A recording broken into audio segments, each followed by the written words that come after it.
একটা ইনোসেন্ট ছেলে আলিফ, আমি তাকে দেখতে গিয়েছিলাম হসপিটাল। তার মা মানসিকভাবে ভারসাম্যহীন, বাবা অ্যাক্সিডেন্ট করে ওকে যে পড়ে আছেন বিছনায়, একটা মাত্র ভাই, সেও খুব সাউন্ড মনে হলো না। এই ছেলেটা ইন্টারমিডিয়েট পরীক্ষার্থী আগামীতে, সে একাধারে লেখাপড়া করে, টিউশনি করে তার পরিবার চালায়। এই ছেলেটাকে রড দিয়ে পিটিয়ে তার চোখ শেষ করে দিলেন, দুনিয়া দেখার আলোটা নিভাই দিলেন। তো চোখ তো শেষ করেছিল, শেষ হাসিনা। আপনারা আবার শুরু করলেন কেন? নিরীহ একটা ছেলে, সে কি হাতে অস্ত্র নিয়ে কাউকে মারতে এসেছিল? তার নেতৃবৃন্দকে আঘাত করা হচ্ছে, আক্রমণ করা হয়েছে। তার আবেগ এবং দায়িত্ববোধের জায়গা থেকে তাদেরকে প্রোটেক্ট করার জন্য সে এগিয়ে এসেছিল খালি হাতে। তাকে শেষ করে দিলেন কেন? এই নির্বাচন হওয়ার পরে দুঃখজনক, বর্তমান সরকারি দলের হাতে আমার 4 জন সহকর্মীকে জীবন দিতে হয়েছে। কেন এটা শুনতে হবে? কেন এটা দেখতে হবে?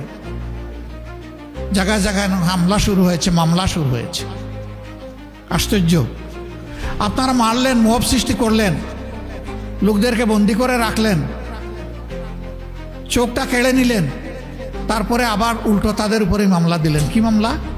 যে তারা আইফোন ছিনতাই করেছে। ধন্যবাদ, অন্তত একটা দামি ব্র্যান্ডের ফোনের ব্যাপার বলেছে। তারা সেখানে আইফোন ছিনতাই করতে গিয়েছিল। তো সেদিন আমি বলেছিলাম যে আপনারা তো হুবহু দেখে ওই দিকেই হাঁটছেন। ফ্যাসিস্ট আমলে আপনাদের বর্তমান শিক্ষামন্ত্রীর বিরুদ্ধে বেনেট ব্যাগ ছিনতাইয়ের মামলা দিয়েছিল। তা আপনারা এতটুকু অনুগ্রহ করেছেন যে একটা ভালো স্ট্যান্ডার্ডে অন্তত আইফোনে নিয়ে এসেছেন। হুবহু ওইগুলোই আপনারা অনুসরণ করে চলছেন। কোন জিনিসটা বাদ দিলেন আপনার? একটা ইনোসেন্ট ছেলে আলিফ, আমি তাকে দেখতে গিয়েছিলাম হসপিটাল। তার মা মানসিকভাবে ভারসাম্যহীন, বাবা অ্যাক্সিডেন্ট করে ওকে যে পড়ে আছেন বিছনায়, একটা মাত্র ভাই, সেও খুব সাউন্ড মনে হলো না। এই ছেলেটা ইন্টারমিডিয়েট পরীক্ষার্থী আগামীতে, সে একাধারে লেখাপড়া করে, টিউশনি করে তার পরিবার চালায়। এই ছেলেটাকে রড দিয়ে পিটিয়ে তার চোখ শেষ করে দিলেন, দুনিয়া দেখার আলোটা নিভাই দিলেন।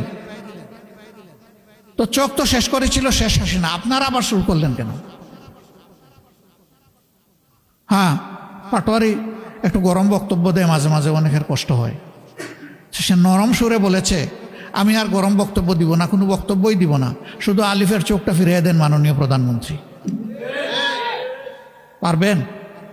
চোখটা ফিরিয়ে দিতে পারবেন? পারবেন না।